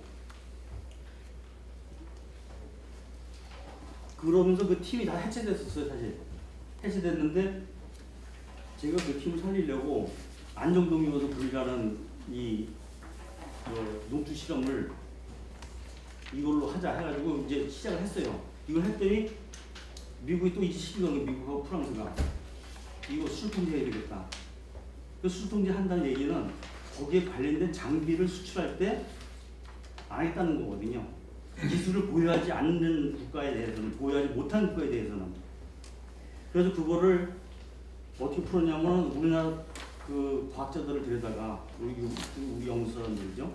그분들 데려다가 이제 그 통제 타당성 워킹 그룹을 만들어가지고 그걸 이렇게 하여튼 다른 나라 저기 과학자들 다 모여가지고 그걸 해결했어요. 이거는 해도 괜찮다, 우리나라 거는. 그래가지고 이제 연구소에서 탄소 12 그거를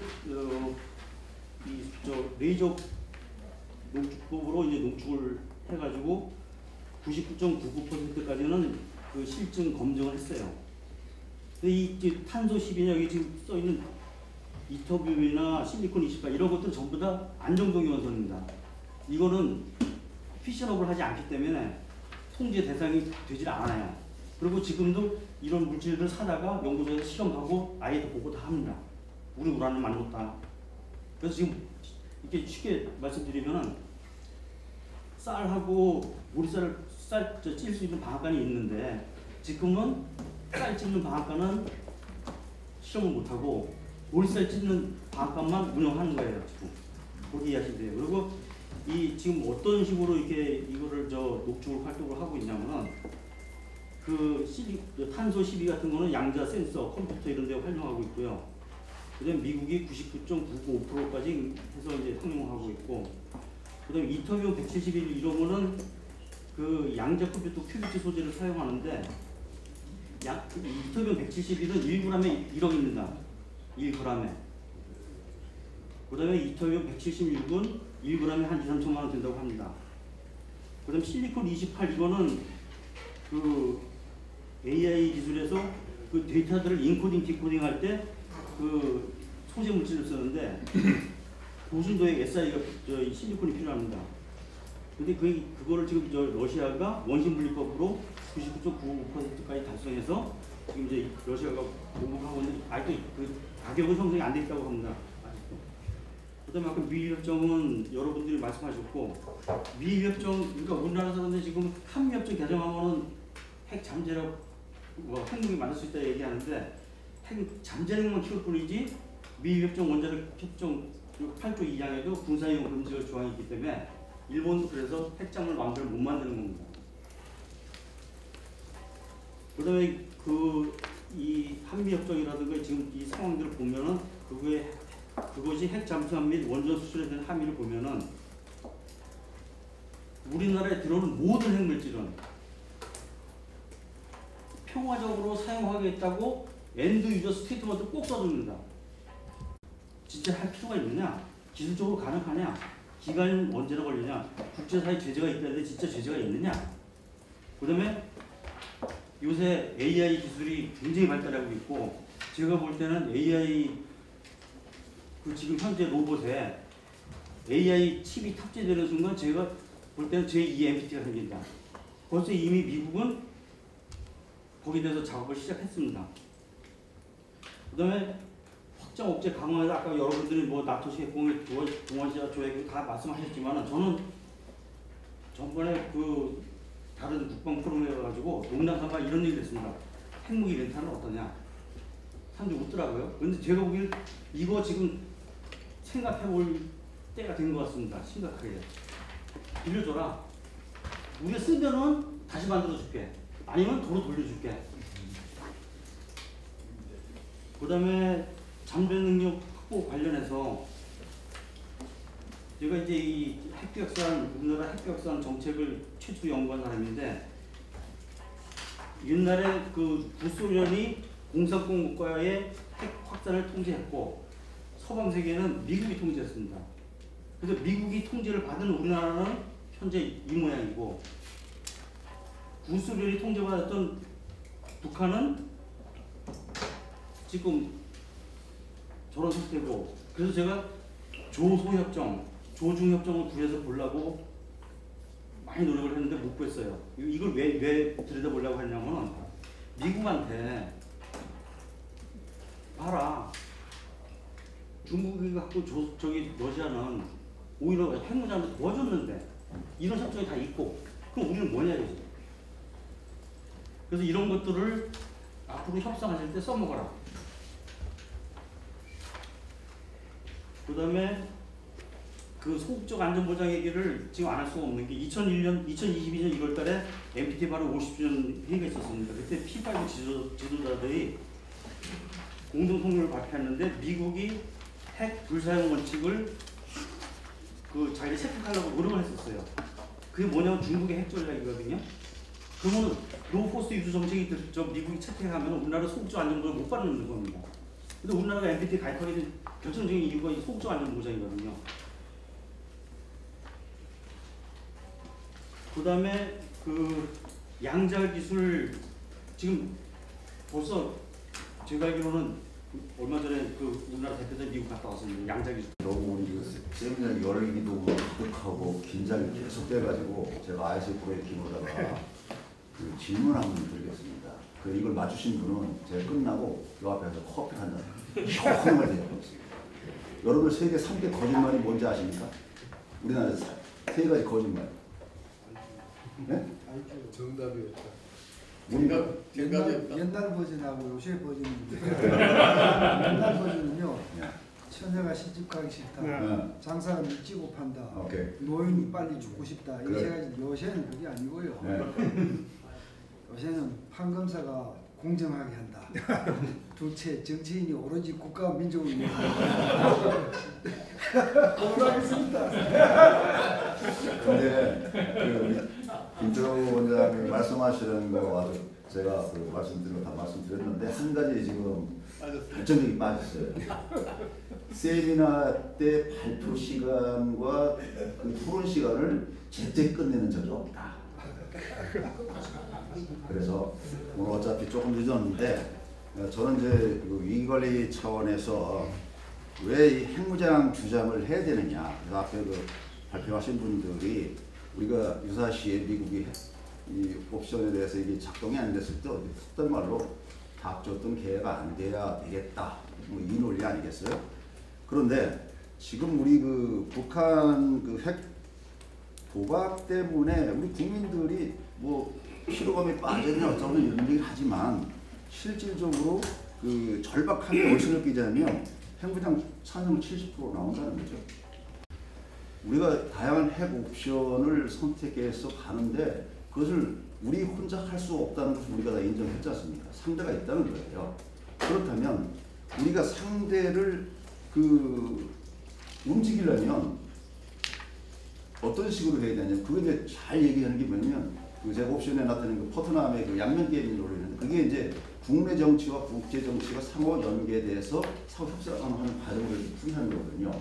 그렇다면 먼저 협상할 때 먼저 되는 게 뭐냐면 외교관이나 각 전문가들이 먼저 가서 먼저 합의를 하지 않습니까? 잠정안을. 그러면 그걸 가지고 국내에서 이제 비준을 받아야 되는데 비준을 받을 때 결정적인 역할을 하는 것이 관료, 정치 집단, 각종 이익 집단 이런 것이죠. 근데 그런 것들이 합의 우리가 이제 그 무식한 말로 윈셋이라고 표현합니다.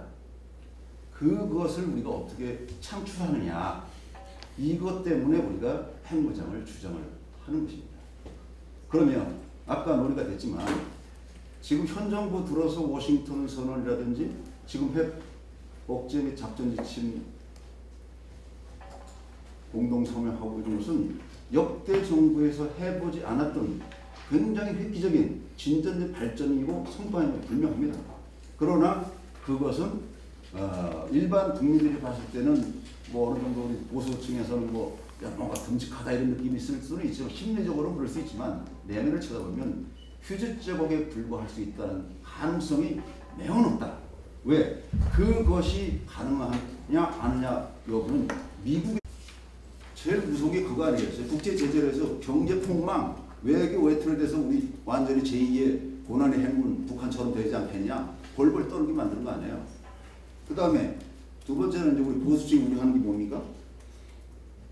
한백원계 신뢰 훼손을 해서 동맹 파탄하면 어떻게 할 거냐? 이거예요. 그러니까 막 이 주장하는 사람들도 겁먹은 개가 돼가지고 꼬리를 딱 내리게 되는 그런 현상이 발생하는 것이죠. 그런데 미국 사람들의 그 특징에 대해서는 그 프랑스의 정치학자인 그 알렉시스 그 토크빌이 미국의 민주주의를 5가지로 정리했습니다. 시간이 없기 때문에 2가지 말씀드리면 미국 사람들은 규칙 기반의 질서와 행동을 매우 중시합니다. 우리는 대의 명분은 정치를 갖고 이 경제나 이 사업을 보지만 그 사람들은 사업과 정신을 정치에 투영합니다. 그렇기 때문에 이 실용주의가 나오는 겁니다. 그래서 우리가 트럼프 리스크에 대해서 여러분 다 알고 계시기 때문에 제가 보고를 하지 않겠습니까? 그 사람이 얘기하는 것은 우리나라의 감정적이고 스테레오타입인 우리나라 사람들이 볼 때는 그놈이 미친놈이지만 그 사람들 입장에서는 매우 정확합니다. 아주 합리적이에요.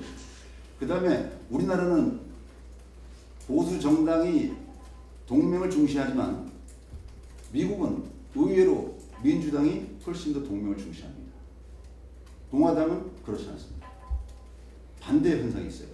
그래서 제가 그 말씀을 왜 드리냐면 이게 반대론자들한테 제가 할 말이 있어요. 뭐냐면 지금까지 핵을 개발해서 망한 나라가 없었다는 겁니다. 있었습니까? 핵 개발한 나라들이 망한 나라 있습니까? 그래서 그 밑에 보면 그 핵을 개발하고도 미국의 핵 개발할 때는 미국에 여러 가지 태클이 있었죠. 그러나 그것을 극복하고 개발하고 나니까 미국에서 우리를 돈을 줬어요. 그다음에 이제 핵무장 옵션은 여러분 다 하셨겠지만은 저는 이게 단계적으로 이렇게 주장이 해야 된다는 것 저도 김태호 박사님 말씀하셨는데 그분에 저는 뭐 당연히 그 위기 관리를 했기 때문에 이걸 제가 말씀드리는 겁니다. 기술적인 문제는 아까 말씀 기술적 부자 측면은 뭐 그렇게 하시면 된다고 보지만 그래서 그렇게 해서 서로 윈윈할 수 있는 것을 찾기 위해서 그 핵무장 주장을 해야 되는데 이것을 어떻게 해야 되냐? 우리가 여기서 세미나 해가지고 누가 이거 변화 온다고 믿는 사람이 있습니까? 이 자리에 있는 한 분도 없을 거예요. 없어요. 그렇다면 이것을 하기 위해서는 어떻게 해야 되느냐? 정치권이 소위 핵무장 주장의 성냥불 역할을 해야 됩니다. 불을 질러야 됩니다. 그럼 불을 질르면 그거를 잘 확산시키려면 누가 해야 됩니까? 언론이 해야 됩니다. 그런데 불행스럽게도 우리나라 언론들은 이 안보 분야에 대해서 현 정권에 대해서 그 호의적으로 이걸 보도하는 것을 상당히 자제하고 있다. 점잖은 표현을 쓰시면 그렇게 합니다. 그럼에도 불구하고 그것을 우리가 극복을 해야 된다. 그게 진짜 맞는 이야기인지 좀 검증해보고 싶은 이야기도 많고 또 때로는 우리가 미처 몰랐구나 하는 이야기도 많았습니다. 그래서 문제는 우리가 오늘 이게 한번 이걸로 이제 불을 당기는 거니까 이 자리에서 뭐 로마가 하루아침에 되는 건 아니죠. 물론 우리가 그렇게 아까 우리 김 교수님이 말씀하신 대로 지금 우리가 이 치명적 시차를 앞두고 있기 때문에 여유를 가질 수는 없지만은 그래도 이제 처음으로 이렇게 우리가 불을 좀 질렀습니다. 그래서 좀 가급적이면은 저희들이 자주 우리 이사장님하고 의원님께서 잘 좀 자리를 마련해 주셔서 좀 더 진지하게 많은 토론을 좀 할 수 있는 기회가 있으면 아주 좋겠다는 건데 제가 이 사회자의 특권으로서 한 가지만 딱 말씀드리겠습니다. 왜냐하면 우리가 이 에너지를 잘못된 분에 불을 지르면 우리 에너지를 에너지를 좀 낭비하는 거기 때문에 아까 이제 여러분이 말씀해 주셨는데 한미 상호 방위 조약을 빨리 고쳐야 된다. 특히 나토 형태의 자동 개입 조항으로 해야 된다는 건데 그건 이제 팩트 좀 말씀드리겠습니다. 사실은 한미 상호 방위 조약이나 나토나 똑같습니다. 왜냐하면 나토는 5조에는 한 나라에 대한 무력 공격은 모든 나라에 대한 무력 공격으로 간주한다고 해서 거기에 조건을 안 붙였습니다. 그런데 그 11조인가 13조에 가면은 이 조약의 임플리멘테이션은 국내법에 따라서 한다고 되어 있습니다. 그래서 이게 통과될 때 미 의회 상원에서 어마어마한 몇 번 논쟁을 했습니다. 그래서 그 당시 국무장관이 이거는 어떤 경우에도 미 의회 상원의 인준을 동의 없이는 불가능하다고 하는 것을 몇 번 한 게 있습니다. 그래서 제가 아주 여러 번 확인을 했는데 그래서 우리가 이걸 가지고 싸우면 미국이 자기도 나토에도 안 해주는 거를 한국에다 해줄 리가 없죠. 그래서 이제 이럴 때는 이런 문제가 있구나 하는 생각을 하고 다만 그 조항을 분리시키는 거지만 그 조항을 분리시키기 위해서 또 다시 상원의원까지 우리가 그 필요는 없으니까 조금 다른 에너지로 다른 방법으로 그 문제를 해결하는 게 좀 좋을 것 같고요. 그러니까 그 문제는 내가 리걸 사항이니까 그냥 팩트 파인딩으로 말씀을 드렸습니다. 여하튼 오늘 여러 가지 문제들이 많이 이제 제기가 됐는데 이런 것들을 좀 진솔하게 오늘은 낯불 켜고 왔다 갔다 안 했지 않습니까? 이제 다음번에 할 때는 이제 좀 낯을 붉게 가면서 서로 이제 좀 진지한 토론이 좀 더 계속해서 아마 이 새로운 이 안보의 어떤 금자탑을 세우는 이런 아주 소중한 출발이 되기를 바랍니다. 예, 감사합니다. 제자, 토론자들 그리고 또 좌장을 해주신 박인국 대사님께 감사의 말씀을 드립니다.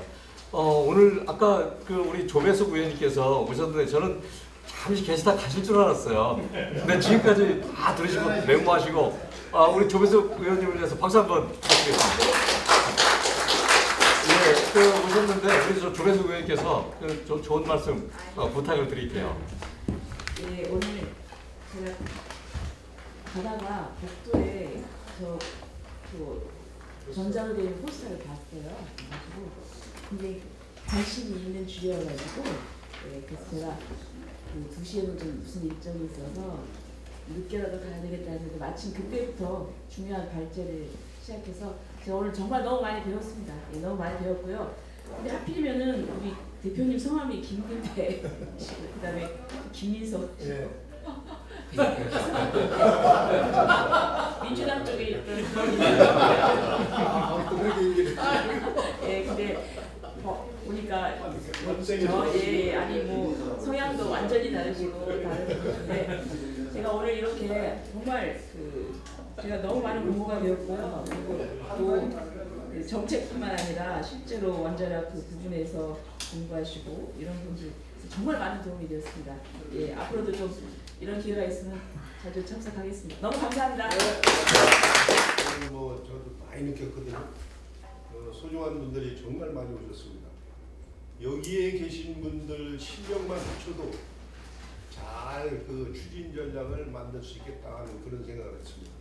그래서 여기 오신 분들 앞으로 다시 초청하고 다시 실무적으로 아주 구체적으로 토의하는 그런 회의 내지 그런 모임을 가지려고 그런 생각을 했습니다. 감사합니다. 10년대쯤 가서 북한에 대비해서 군사력이 우리가 나아졌다 이렇게 평가를 했습니다. 제가 국방연구원에 있을 때 80년대는 분명히 왔었는데 최근에 와서 이제 그동안 우리가 군사력을 우월하다라고 판단했는데 이제 북한이 핵무기를 배치를 한 상황에서는 아까 최승호 박사 평가대로 우리가 군사적으로 열세하게 된 겁니다. 그럼 이것은 분명히 국방부 차원에서 바로잡아야 한다. 국방부 장관이 분명히 답을 내야 된다 생각이 듭니다. 정부 차원에서도 조치를 해야 된다고 생각합니다. 그런 차원에서 오늘 이 토론이 유효했다고 생각합니다. 서명운동을 하겠습니다. 네. 8월 15일 서명 시발